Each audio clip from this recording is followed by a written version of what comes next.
All right, so I believe this is recording. Let's take a look at these two problems. They're asking us to solve these quadratic inequalities. Uh, there are different techniques to solving these. How I suggest that you do it is kind of a combination of algebraically and analytic geometry through using the graph. We know that the graph of x squared is a parabola, and we also know that these parabolas either open upward or downward depending upon whether the coefficient in front of x squared is positive or negative. So that's going to really help us in solving these quadratic inequalities. So let's jump in and take a look at number 5. In my first step, I'm going to ignore that it's an inequality, and I'm just going to treat it like an equation that we've solved many times. And we know that the king of solving quadratic equations is the quadratic formula, but oftentimes it will be a faster solution if we can factor it. We have a leading coefficient of 1 that makes it easier to recognize whether this can be factored or not. So we try to think of two numbers that when multiplied together give us this constant term of -10, but yet when added give us +3. So there's not very many factors to have to go through and to think about. X times x gives us the x squared. This being negative, one of these is going to be a positive number, one's going to be negative. Since the middle term is positive, the one that's larger in magnitude will be a positive value. And we see that +5 times a -2 does the trick. That product is -2, but when you add these together, their sum is +3. So this splits into two equations, and we can easily see that -5 and +2 satisfy this this equation. Now let's return to this inequality. Let's draw the x-axis, and let's we know that if you're graphing y equals x squared plus 3x minus 10, that the graph of that is a parabola that opens upward. And to find the x-intercepts, you let y be 0.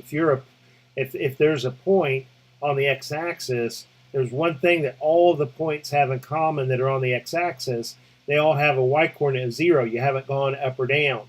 So the graph of this parabola is crossing the x-axis at -5 and over here at +2. Now, if I look at that original inequality, since it contains the equation equality, since it has that underline, I'm going to include -5 and +2 in my solution. So let's sketch what this parabola looks like then. It's not a real accurate sketch.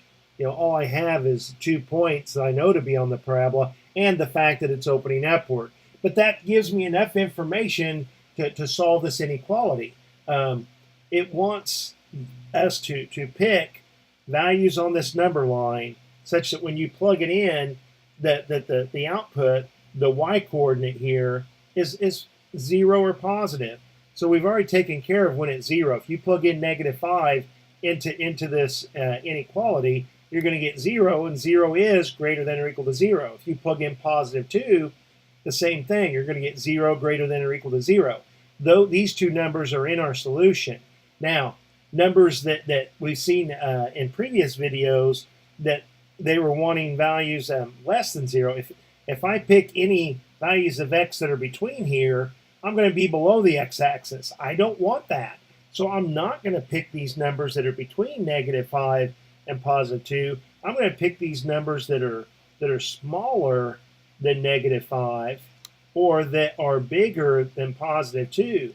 Because the one thing I know is if you plug in a number, say like -6, and you plug it in and you do this arithmetic, I guarantee you that the result of that arithmetic will be a positive number. And because look at this graph, the point is above the x-axis. And over here, the same thing. If you pick a 3 or a 4 and you plug it in and you do this arithmetic, the y-coordinate, if you extend up, you can see that this graph, that the parabola is opening upward.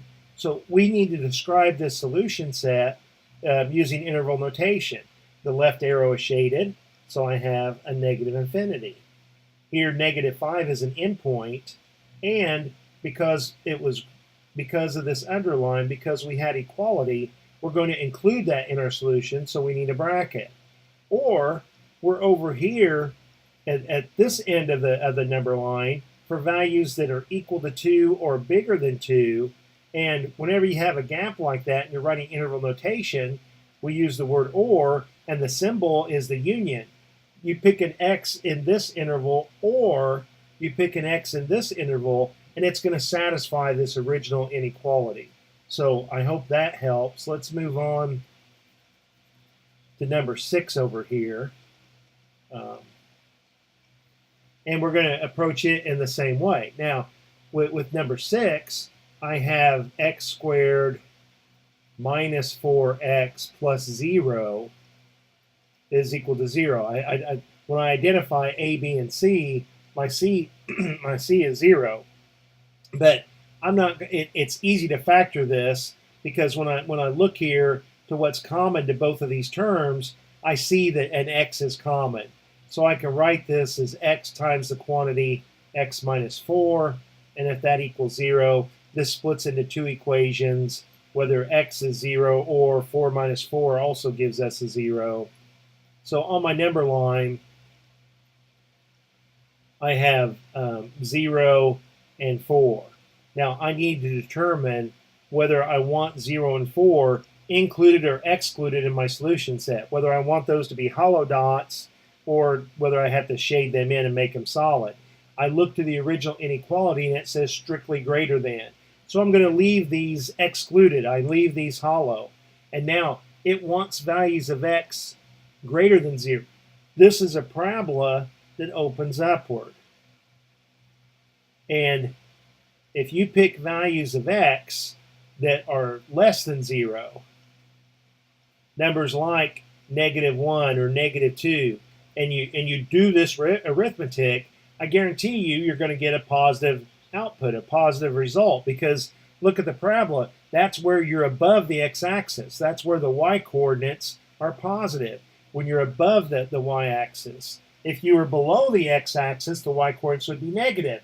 Well, if you pick any number like a 1 or a 2 or a 3 or a 1.5 and you plug it in, you're going to get a value that's less than 0 because that portion of the parabola is below this x-axis. Now, come over here to 4. If you pick a number that's bigger than 4, a number like 5 or 6, plug it in. 5 squared is 25, and 25 minus 20 is 5. And 5 is a positive number.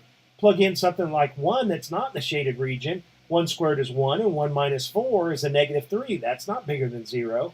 So we've solved this correctly. We've solved it by finding the endpoints here and then thinking about what the graph looks like. It's not a pure algebraic solution.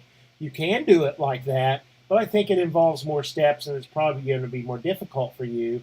I think you're very good at recognizing whether parabolas open upward or downward, and after a few times of doing this, you're going to recognize when do you shade on the outside far away from the middle, or when do you shade the middle, or do you shade the whole thing, or is it the empty set? Those are the 4 cases that you're always going to see. So over here, our solution set, since this arrow is shaded, is from -infinity all the way up to 0, excluding 0, or you're bigger than 4, and that right arrow is shaded, so that's heading towards positive infinity. When you have a break in the number line in your shaded in your graph, you need the union there, because it means that take x's from this interval or takes x's from this interval. This union, this symbol U in mathematics translates into words being the word or. So hey, I hope that helps, and I will talk to you later. Don't be afraid to ask questions. Bye.